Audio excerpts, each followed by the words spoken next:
Chapter 5. Before I descended into the mortal realm, I had collected my soul beast from the Jade Palace. He was in the palace for training. There was a beast master who ensured both me and my mother's soul beasts were the best in their cultivation, so they may be able to protect us without any worries. Thus, because of him, both our beasts were now able to take up human forms and wield weapons if they wished. When I was a child, I had thought my beast was a female, and inadvertently named him Coco. When I found out he was male, I quickly changed his name to Siren, with my excuse being that it took me a long time to find a name better suited for him. He seemed to accept this with a little bit of resentment. Siren was a white fox I had found in the Golden Forest. I was 5,000 years old at that time, and I loved exploring heaven and flying on my golden leaf. He was a baby when I found him, and he had been lying beside his dead mother, sorrowfully pawing at her corpse. It was snowing, and both mother and child blended into the background. If not for my keen eyes and the splash of red by the mother's chest, I would not have been able to find them. It seemed like someone shot the mother, but why would anyone want to kill a divine beast? I hopped down my leaf and walked closer. Siren was surprised, and then he growled viciously at me. "Calm down. I'm not going to hurt you." I looked at the corpse and sniffed. "I think it's best to bury your mother. Don't you want her to have a proper grave?" Divine beasts were not able to talk unless they cultivated up to the 8T stage of the nascent realm. If they reached the 12T stage and broke into the Exian profound realm, they were then able to take the physical form of humans, which would be their turning point of cultivation. If they wanted to obtain more power, the last stage was the Empyrean realm, which had another 12 stages of cultivation. The little fox retracted its teeth and whimpered. "All right then." I smiled gently at him. Although I was only 5,000 years old, I was quite efficient in magic. The only thing I needed to raise was my stamina. Otherwise, simple things were easy for me to accomplish. I melted the snow until the green grass beneath showed. I dug into the ground until I made a rectangular hole, which was 5 feet in height. Will this suffice? I looked at the fox that had been trailing behind me. He looked into the hole and slowly nodded his head. I lifted the carcass in the air and slowly moved her down the hole until she reached the bottom. A thought suddenly occurred to me. I looked at the fox and said, "There needs to be some sort of marker here. We'll need to pay respects in the future, so the bigger marker, the better it would be for us." The fox only looked at me with his jewel-like eyes. "I actually have a branch here of my favorite plum blossom tree. Do you mind if I use it on your mother's grave? Once it grows, it will become extremely beautiful. I'm sure she would like to be remembered that way." For the first time, I saw a hint of happiness in his blue eyes. After covering the hole with the upturned soil, I placed the branch on top of the finished mound. I took the ribbon I had used to tie my hair with and casted a simple fertility spell on it as I wrapped it delicately around the vertical branch. There. I smiled at my work of art. All done. I stroked the fox's head, and he nudged lovingly against my hand in gratitude.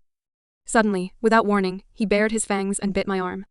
Because a deity's sense of pain was diminished, the pain was tolerable. However, I was too stunned to move. "What the?" Before I could retaliate, he started to lick the blood that had slowly trickled down to my hand. The fox, in turn, nipped his own paw. Blood oozed from the wound, and he pressed it against the flesh where he had bitten me. When I felt something warm flow inside of me, I knew what he had done. He actually made a soul contract with me. I was dumbfounded. At that moment, as our souls merged together, both of our wounds closed up almost instantaneously, and I felt a rush of energy that strengthened my meridians. Divine soul beasts were not easy to obtain. They had to acknowledge you as someone they served first. Also, they were quite rare in heaven, as most of the beasts come from the mortal realm, ascending only into heaven once they had reached the pinnacle of mortal cultivation. But even if I was glad I had made a contract, it was still out of the blue. I felt like I had been raped. "You didn't even ask my permission," I squeaked. Now that we were bound by the soul, he was easily able to enter my soul space. Although he was not able to speak, he communicated to me through the emotions that he delivered telepathically. He looked at me pitifully as he scratched his ears and whined. He looked adorable. I hated how it made me want to cuddle him instead. "Now that I'm your master, I'm going to work you to the bone." I laughed evilly. He knew my true thoughts, which was far from that, and ignored my comment. He made a cackling noise through his mouth, probably trying to imitate me. It was cute if it didn't sound so eerie. I grimaced, and he stopped his noise. He curled around my legs and nudged the side of his furry head against my thigh. "I hate how you're adorable," I muttered. I scooped him up in my arms and we rode my golden leaf back to the netherworld.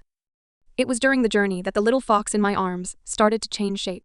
Its fur retracted, and it was replaced by glistening white scales. Little wings sprouted from his back, and his snout became longer, his head a bit narrower. He looked like a serpent covered in pearls, but I knew what kind of beast he was. I almost threw him into the air, if not for the blue eyes that were looking at me pleadingly. You lied to me. I thought you were a cute fox, but you're actually a baby dragon. I gritted my teeth. It was one thing to become my soul beast without my permission, and it was entirely another thing to have him keep his identity before the contract. He turned back into fox form after he saw my anger, and quickly licked the side of my face, asking for forgiveness. It wasn't easy for him to convey his reasons, as all I could feel were his turbulent emotions. But in the end, I accepted him back into my arms. I couldn't win against the cuteness after all. When I informed my uncle of the mother's death, it turned out to be Siren's friend, not mother. He quickly sent a team to investigate the case. It turned out that a new deity who ascended into heaven from the mortal world but a month ago had killed her. The fox had refused becoming his soul beast, and he was so infuriated that he couldn't contain the lightning bolt that escaped his fingertip. Divine spiritual beasts were difficult opponents, but it seemed that the fox had already prepared to die. I wondered why, but I thought of the baby dragon in my arms. Perhaps she tried to protect him, thus using herself as bait? I surmised that was the reason for Siren hiding his identity. Although the norm of obtaining soul beasts were to have them accept you first, there was also a forceful way to do it without their consent. Somehow like what Siren had done with me, with the roles reversed. When the Emperor heard of this, he immediately gave out the order to return that deity to where he came from, stripping him of his immortality. He had to claw his way up from the one stage of the nascent realm, which was the beginner stage in terms of cultivation. This ex-deity cultivated long and hard, taking him 20,000 years to climb up the ladder of heaven again. He was repentant, and the Jade Emperor assigned him to become a guardian deity of the Fox clan in recompense for killing one of their members.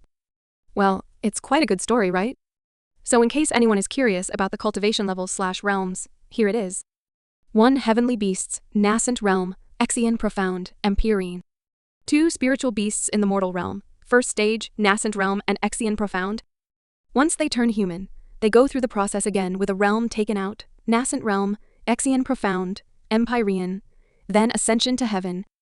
Once in heaven, they have to cultivate again. They so hardworking.